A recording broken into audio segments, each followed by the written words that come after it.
Okay mga lods, magkakalat na naman ako. Ayan. So, dahil hindi na naganang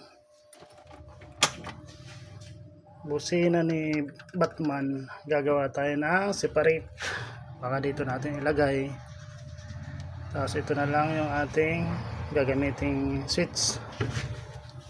Tapos magdadagdag tayo ng ilaw, dito natin ilalagay para pag gabi maliwanag. Meron tayong ito, may driving light. So umpisahan na natin.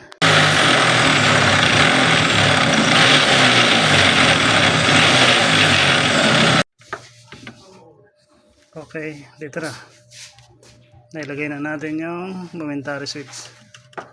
Yan, para pag nagbusina dito na lang, parang pass light. Umpisa na tayo mag wiring.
Okay mga lods, so dalawang busina yung ginamit natin pero hindi tayo gumamit ng relay. So regular lang na na pagkabit ng busina yung ginawa natin.